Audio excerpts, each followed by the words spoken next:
Hey guys, it's Nick, and welcome back to Game 5 of the Crossroads GT. This is my final game with the Lead Belcher Army, and then they will be retired for some time, hopefully forever.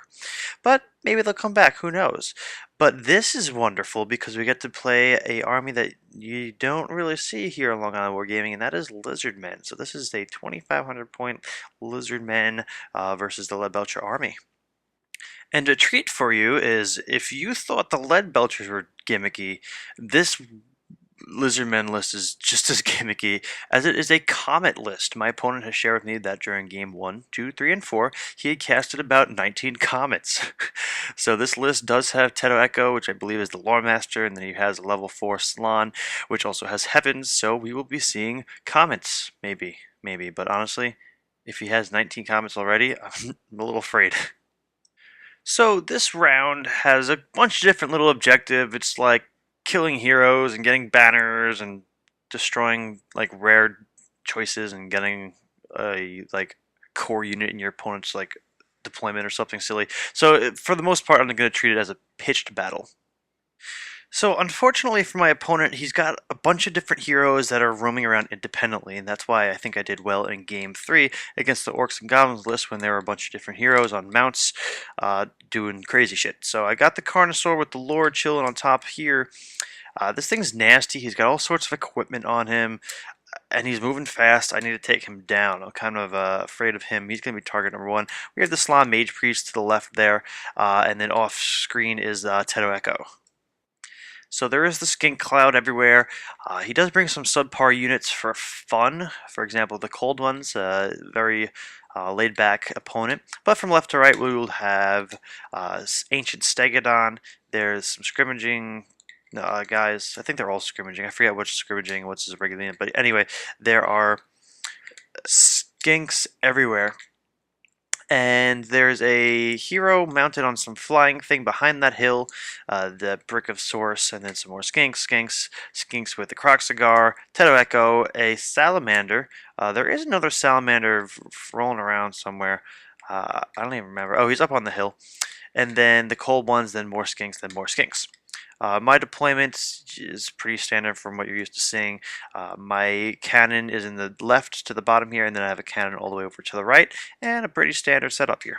And then I do have that little Cameroonian quicksand that I'm going to hide behind. And I'm not quite sure how Lizardmen work, but I think Teto Echo has D3 Vanguards or something. So these 3 units go ahead and move up real close. So now I've got that Carnosaur pretty freaking close.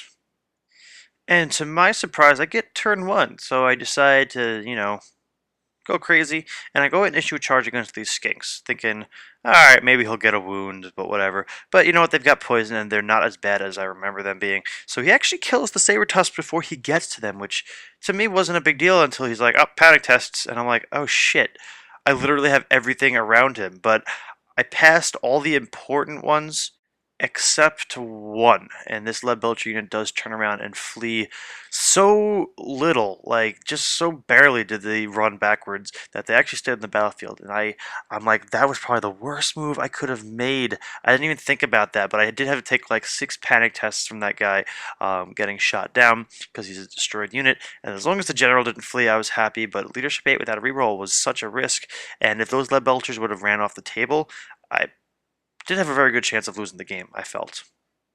Oh, sorry, it does look like those Noblars go ahead and flee too, but they don't cause panic and, whatever. The annoying thing is if they do rally, I can't back up. So this guy's hiding behind a hill, so it's hard to see him with the cannon, so I don't remember what shots I take. But however, miscellaneous shooting does do 3 wounds between the lead belchers and the cannons. And remaining shooting, I guess I was able to finish killing him and the character in its entirety. I'm pretty sure I think I left the Carnosaur with maybe 1 wound, and it was getting really close, but I pulled it off, which is great, so I don't have to worry about that thing plowing through me. And at this point, my opponent said, well, that's game. And I was like joking. I was like, no, wait, no way. And he's like, no, seriously, that thing would have plowed through me and destroyed me if he would have been able to get the charge off. So I was like, oh okay. But luckily, I was able to kill him down, and that's what my army is here to do. And it looks like a cannon or something was able to do a wound onto the Ancient Steg. So we go on to Lizardmen Turn 2, and the Skink Cloud advances, but his infantry don't move too close because he knows how this Lead Belcher army is going to work. It was kind of that decision where it was, do I run full force or do I sit back and hope for a couple comets? And that's how he's going to kind of play this turn, because if he can land 2 comets, he's going to really force me forward, which is good for him, but will also allow to maybe do some damage. So just like my turn, for his, I have no pictures of any magic cards, so I don't remember anything happening successfully. I don't even remember what spells we have, to be honest. They're both Lore of Heavens, and at this point, it was just the end of the tournament, so whatever. 5 guys are killed, 5 Noblars are shot down by the Skinks here. And honestly, I guess that's all the pictures I have from Lizardmen Turn 1. So, Ogre Turn 2, I go ahead and do a flank charge onto these Skinks with the Saber Tusk, and a flank charge here with these Noblars onto the Skinks. And here is my remaining moves. So it looks like I moved up the Lead Belchers a little bit to maybe get in close range on the fire breathing thingamajig. I don't know, but everything just shuffles around. But the big thing is I rally those Lead Belchers that almost fleed off the table. So it looks like I get Chain Lightning off, so I go against those Skinks there. There's only 5 left. They don't flee, but I also don't have it bounce, which would have been great because I had it bounce to different Skink units and then hit those Salamander pack, but nope, just 1 hit. So for shooting, it looks like my cannon kills the Ancient Stegodon. My other cannon, off to my right flank, goes for an epic shot. I end up killing a Cold One Knight. I don't do anything to Teto Echo. I do end up killing a Croc Cigar too and some Skinks, so I had a nice side swipe shot. Well done. So we go into combat, and this flank charge I end up winning, killing some Skinks, and then I end up chasing them down. Poor placement of the Skinks allows me to eat 1 Skink unit and then run into the next one. So for Lizardman Turn 2, this Salamander goes ahead and dives into the water, and everything else starts making their way forward. And the cold ones, I think, are going after the cannon, maybe, or the Noblars are chilling by the forest. He goes ahead and gets Ice Shard Blizzard onto these Lead Belchers. And this unit of Noblars was issued a charge. They fled because I don't want them to get the banner, and he's just going to continue shooting them down as they run away. And it looks like his Skinks pull a Lead Belcher and decide to leave just 1 model, the banner of the unit. Salamander goes ahead and hits these guys. A little bit of both unit, does a wound or 2. And now we go ahead and do the Saber Tusk, eats like another unit worth of Skinks and goes ahead and overruns. So we're on to Ogre Turn 3, and luckily I've been able to deny 2 rounds worth of comets, so that's 4 comets I have denied because he's tried to go all out with them. So I go ahead and issue a charge against Teto Echo with my Saber Tusk, but I do not make it, so he runs forward, just in range of Lead Belchers, so I can light him up now. I do need to protect my cannon, so I go ahead and march block these guys and redirect them. And here's the rest of my remaining moves. So my cannon has backed up pretty far. I'm trying to avoid the salamander thingamajig as he comes forward and any skinks, but nonetheless, I fall back into formation and I've got some fleeing Noblars that have not rallied yet, so I have a bunch of guys chilling out behind my Lead Belchers. So I do decide to go ahead and move up these bulls though, because I am playing pretty conservative, but you know what, as those source warriors come forward I need to be able to flank them, and the cannon also gets ready for flank shots on the source as they come forward. I go ahead and get an irresistible chain lightning off onto Teto Echo, and then I go ahead and kill him and a couple skinks here and there from bouncing about, so that's pretty fun. So that special character is dead. I do open fire onto the Salamander and the other miscellaneous chaff units, the Skink Clouds, and I do end up taking out the Salamander, which is good. So for Lizardman Turn 3, he goes ahead and makes a charge into these Noblars, and none of them die from difficult terrain tests or counter-shooting, so he's in good shape. And here's the rest of his movement. So the Skinks go ahead and mess around with the bulls a little bit. We have a Salamander pack coming up around the left side of the building, so that's going to hurt with the flame template. And that's it really. So the source, this little tough to look at. The source are where the guys on the hill are. We just didn't have room. We didn't want to put the source warriors sideways on the hill, so the guys are just trailing behind. With only one caster left, he only has one combat attempt, and I'm able to go ahead and dispel it. In combat, he goes here and kills 5 Noblars. So he goes ahead and overruns them, which is good for him, but then he goes ahead and rolls just enough for these 3 guys to go into the forest. I forget when you do or don't take difficult terrain tests for forests with cavalry, but we went ahead and rolled difficult terrain tests for this pursue move, and he does roll 2 ones, so 2 guys die. So, Ogre Turn 3. The bulls go ahead and charge the skinks. The salamander marched. I don't know if he wasn't able to shoot last turn. Oh no, he did do a wound. I know I didn't talk about that in the Lizardmen turn, but he does do a wound against the bulls. Only one, unfortunately for him. But the rest of my movement is backing up because that's what I have to do with this list. So nothing too crazy happens in Magic, but we go into miscellaneous shooting with all sorts of fun stuff.